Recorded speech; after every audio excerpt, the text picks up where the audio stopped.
नमस्कार दोस्तों, आपका स्वागत है मेरे यूट्यूब चैनल पर।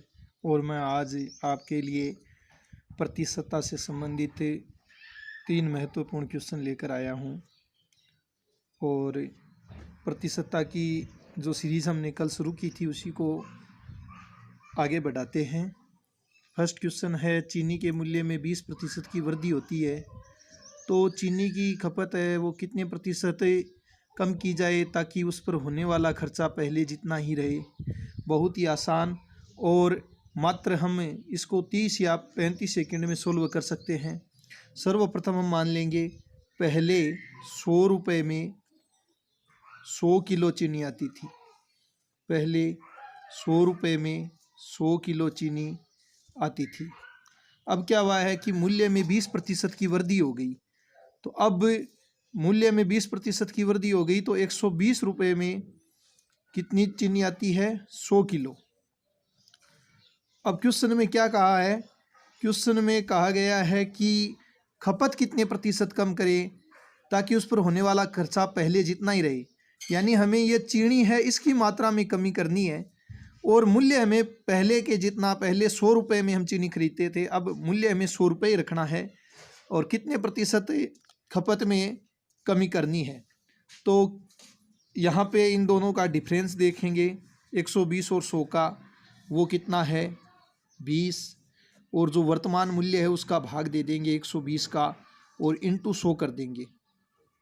तो यहाँ देखो 0 से 0 कैंसिल हो गया, 12 है वो 2 से कट होता है 6 बार, और 100 है वो 2 से कट होता है 50 बार, और 6 2 से कट होता है 3 बार। तो क्या आया? 50/3।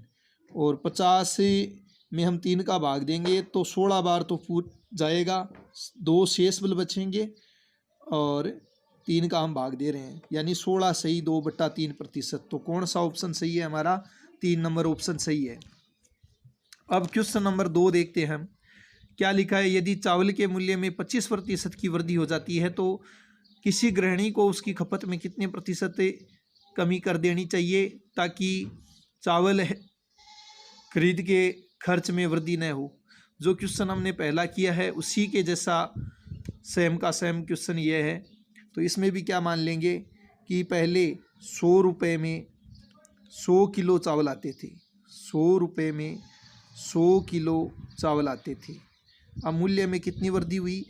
25% की, यानी 100 का 25% होता है 25, और 25% की वृद्धि 25 रुपये की वृद्धि हो गई तो नया मूल्य हो गया 125 रुपये। अब 125 रुपये में कितने चावल आते हैं? 100 किलो।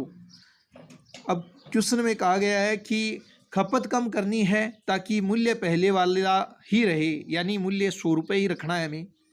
तो क्या करें? वही डिफरेंस कितना है वो देखेंगे। डिफरेंस 125 और 100 का कितना हो गया? 25, और जो वर्तमान जो नया मूल्य है उसका भाग देंगे, वो कितना है? 125 इंटू 100। 125 है वो 25 से विभाजित होता है 5 बार, और 100 है वो 5 से विभाजित होगा 20 बार। तो इसका आंसर हो गया 20%। बहुत ही आसान क्वेश्चन है। इसमें करना क्या है वो मैं बता देता हूँ आपको। पहले 100 के बराबर 100 रुपये में 100 किलो चीनी, यानी 100 रुपये में जो क्वांटिटी है वो 100 मान लेंगे।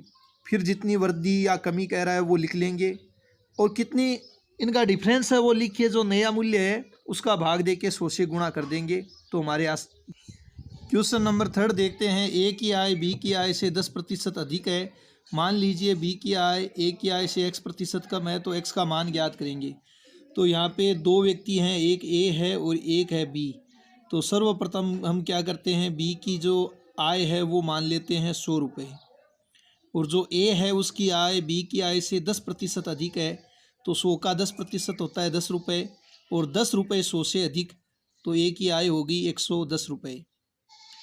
अब हमें ये ज्ञात करना है कि बी की आय ए की आय से कितने प्रतिशत कम है। तो सर्वप्रथम इनका जो डिफरेंस है, जो अंतर है, वो लिख लेता हूँ मैं। अंतर कितना है? 10। और बी की आय किसके सापेक्ष निकालनी है? ए के सापेक्ष। तो ए का जो मूल्य है, जो ए की जो आय है 110 रुपये, उससे क्या करेंगे हम? 10 को विभाजित कर देंगे और इंटू 100। एक जीरो से एक जीरो कैंसिल हो गया और क्या आया 100/11 और 100 में 11 का भाग देते हैं तो 9 बार तो पूर्णतः भाग जाता है 11 का 100 में और एक शेषफल बचता है 11×99 और एक शेषफल और भाग दे रहे हैं हम 11 का, तो जो हमारा आंसर है वो आएगा 9 सही 1/11%। अब इसी कड़ी में अगला क्वेश्चन है वो है यदि ए का वेतन बी से 25% कम है तो बी का वेतन ए से कितना अधिक है। तो हमारे पास दो व्यक्ति यहाँ पे, एक ए है और एक बी है। तो बी का वेतन मैं मान लेता हूँ 100 रुपये है और बी का 100 का 25% होता है 25 रुपये। तो ए का जो वेतन है वो 100 से 25 रुपये कम हो जाएगा, यानी ए का वेतन हो गया 75 रुपये। डिफरेंस इनका अंतर है वो लिख लेता हूँ, अंतर कितना है 25 और बी का वेतन है वो किसके सापेक्ष निकालना है, ए के सापेक्ष। तो ए की जो आय है वो मैं बट्टा के नीचे लिख लेता हूँ और इंटू 100।